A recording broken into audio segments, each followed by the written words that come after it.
Vamos agora, então, para a nossa resolução de exercícios sobre o conceito de função, função de primeiro grau e função do segundo grau, ok? Primeira questão da Unicamp, fala da eficiência de um veículo, que ela pode ser avaliada pela quantidade de quilômetros que ele é capaz de percorrer com um litro de combustível. Essa eficiência depende de vários fatores, entre eles até mesmo a velocidade adotada. O gráfico a seguir exibe o número de quilômetros percorridos por litro de combustível para um determinado veículo em função da velocidade, ok? Então, olha lá, no eixo X nós temos a velocidade e no eixo Y nós temos a quilometragem por litro. A pergunta A pede, supondo que o veículo trafegue com uma velocidade constante de 100 km por hora, quantos litros de combustível ele vai consumir, no caso, para percorrer 60 km? Então, olhem que no gráfico, quando a velocidade é de 100 km por hora, esse veículo ele consegue percorrer 15 km por litro, ok? Então, tá aqui, ó, uma velocidade de 100, ele consegue percorrer 15 km com 1 litro. Então, ele percorre 15 km com 1 litro, mas ele quer percorrer 60. Então, olha só, basta eu pegar esse 60 e dividir por 15. A cada 15 quilômetros, ele vai gastar 1 litro de combustível. 60 dividido por 15, logo esse carro vai gastar 4 litros. A B. Considere então que o veículo tenha 50 litros de combustível no seu tanque. Determine a sua autonomia máxima, isso é, a maior distância que ele pode percorrer, supondo que ele trafega uma velocidade constante. Então, observem comigo que a maior autonomia do veículo é quando ele está a uma velocidade de 80 km por hora, que ele consegue, então, percorrer 20 km com 1 litro de combustível. Então, agora nós vamos montar uma regrinha de 3, certo? Ele consegue percorrer 20 km com 1 litro. Quantos quilômetros ele percorre com 50 litros? Basta multiplicar cruzado. X vezes 1 é X e 20 vezes 50 é 1.000. Então, o nosso veículo consegue percorrer 1.000 quilômetros, tendo no tanque 50 litros de combustível, tendo, então, sua autonomia máxima, ok?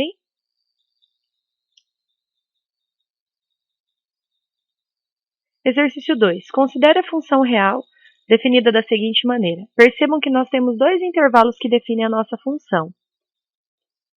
Se o x for um valor de 0 até 3, a minha função segue a expressão 4x.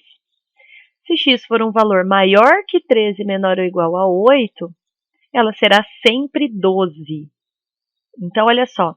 Primeiro, eu vou fazer uma tabelinha adotando o meu x 0, 1, 2 e 3, onde ela segue aquele padrão 4x. Então, 4 vezes 0, 0. 4 vezes 1, 4. 4 vezes 2, 8. E 4 vezes 3, 12. A partir de então, a partir do 3, a minha função sempre assumirá valor 12, certo? Sempre ela será uma função constante. Então, o gráfico é esse aqui. 0 para x e 0 para y, 1 para x e 4 para y, 2 para x e 8 para y, 3 para x, 12 para y. A partir do 3, fica uma função constante totalmente no 12. Questão 3. Para a reunião departamental de vendas de certa empresa, o supervisor apresentou o volume vendido em milhões de reais de 2012 até 2018. Então, vocês têm ali o gráfico. Sem se preocupar com a escala no que se refere ao volume vendido. O gráfico mostra o volume em milhões de reais. Então, aqueles valores que nós temos 10, 50, 40, 75, é em milhões de reais, vendido nos anos de 2012, 2015, 16 e 18. E os demais anos não estão mencionados, porém, a gente precisa estimar. Assim, será considerado que a variação no volume da venda entre 2012 até 2015, de 2015 para 16, de 16 para 18, deu-se de forma linear. Por isso que o gráfico é composto por retas. Qual teria sido o volume das vendas em milhões de reais no ano de 2013? Então, 2013, ele está aqui dentro desse intervalo de 12 a 15. Então, ele vai seguir esse comportamento linear. Então, a gente vai trabalhar com o conceito de variação. Então, olha só, a variação de 2015 para 2012 Então, 2015 menos 2012, que são 3 anos, e a variação de 2013 para 2012, certo? Ano final menos ano inicial, que é igual volume de vendas em 2015 menos o volume de vendas em 2012, sobre o volume de vendas em 2013, que eu não sei, menos o volume de vendas em 2012, que é 10. Então, eu fiz a diferença dos anos e a diferença dos volumes. Resolvendo isso, 3 está para 1, assim como 40 está para x menos 10. Aí nós multiplicamos cruzado, 3 vezes x, 3x, 3 vezes menos 10, menos 30, 40 vezes 1, 40. Passamos o 30 para o outro lado com a operação inversa, 3x é igual a 70, e passamos o 3 dividindo, 70 dividido por 3, então o x é aproximadamente 23,3. Então o volume de venda seria de aproximadamente 23 milhões, que é a alternativa A. Passando agora para os exercícios de função do segundo grau. Então, olha só, sejam A e B números reais positivos, e considerando uma função que tem aquela forma ali, x vezes ax mais b, definida para todo número real. No plano cartesiano, qual figura corresponde ao gráfico dessa função? Então, vamos estudar essa função. Primeiro, ela tem essa carinha aqui, x vezes ax mais b. Vamos determinar as suas raízes, os zeros da função. Então, eu vou igualar ela a zero. Então, eu tenho x vezes ax mais b. O produto de dois números é igual a zero quando um dos dois for zero. Ou seja, ou x é igual a zero, ou ax mais b é igual a zero.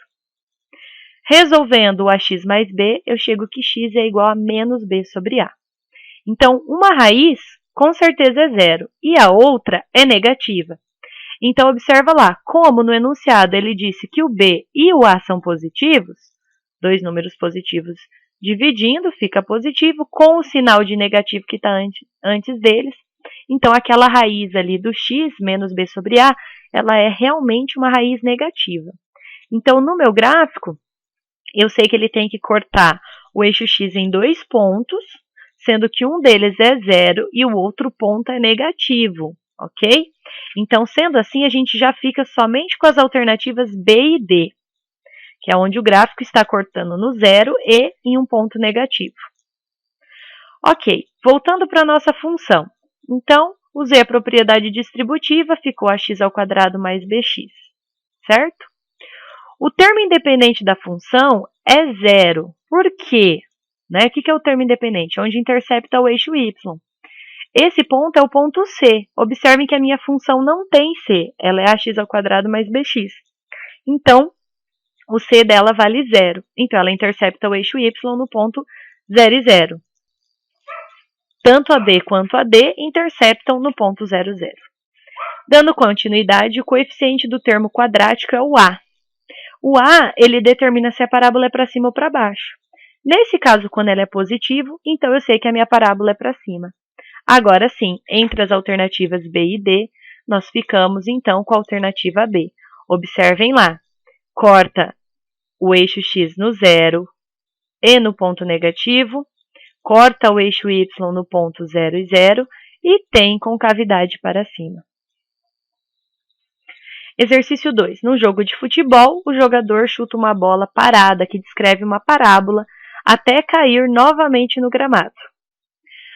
Sabendo que a parábola é descrita por uma função y igual a 20x menos x ao quadrado, qual é a altura máxima atingida pela bola?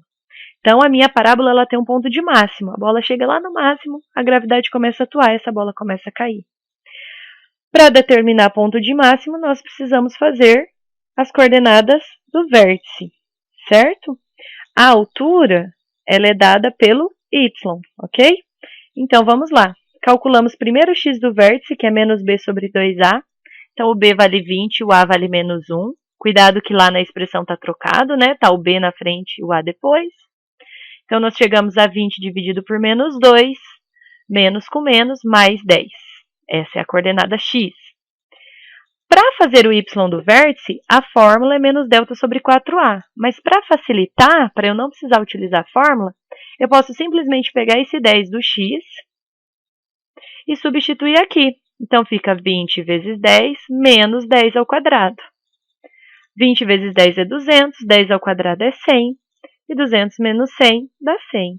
Então, o meu y do vértice, ou seja, a altura máxima atingida pela bola, é a alternativa A, 100 metros. E a nossa última questão, uma questão do Enem: viveiros de lagosta são construídos por cooperativas locais de pescadores em formato de prismas retos retangulares, fixados ao solo e com telas flexíveis de mesma altura, capazes de suportar a corrosão marinha. Para cada cativeiro a ser construída, a cooperativa utiliza integralmente 100 metros lineares de tela, que é usada apenas nas laterais, ou seja, passada uma tela nas 4 laterais desse viveiro. Quais devem ser os valores de x e y em metros para que a área da base do viveiro seja máxima? Então, nós vamos trabalhar com a área da base. Bom, primeiro, observem ali que a base mede x por y. E o perímetro dessa base aí, desse retângulo, é 100 metros, porque ele falou que utiliza totalmente 100 metros de tela para fazer as laterais. Então, o perímetro é 100. Então, nós chegamos nessa formulazinha, 2x mais 2y igual a 100, ou seja, a soma dos 4 lados. Tem 2 lados medindo x e 2 lados medindo y. Se 2x mais 2y é 100, x mais y é igual a 50. Logo, x é igual a 50 menos y. Paro aqui minha expressão, segura essa equação x igual a 50 menos y. Continuando, a área de um retângulo ela é dada por base vezes altura, nesse caso, x vezes y. Só que nós acabamos de dizer que x é igual a 50 menos y. Então, no lugar desse x, eu vou pôr isso. Então, olha lá, área é igual, no lugar de x, 50 menos y, vezes y. Utilizando a propriedade distributiva, nós vamos chegar menos y ao quadrado mais 50y. Tá? Então, eu só fiz a propriedade distributiva aqui. Y vezes menos y ao quadrado. Y vezes 50, 50y. Essa, então, é a nossa expressão da área. Eu quero que essa área seja máxima. Então, eu vou lá, vou calcular o valor de y que torna ela máxima. Menos b sobre 2a. O b vale 50 e o a vale menos 1. Então, eu chego em menos 50 sobre menos 2, que dá 25. Essa é a primeira coordenada do vértice. A segunda coordenada do vértice, não precisa aplicar a fórmula de novo. Se o y vale 25, e lá no início a gente disse que o x era 50 menos y, então o x é 50 menos 25, que também é 25. Portanto, a área máxima que a gente vai obter da base desse nosso viveiro vai ser x valendo 25 e y valendo 25. Logo, alternativa D.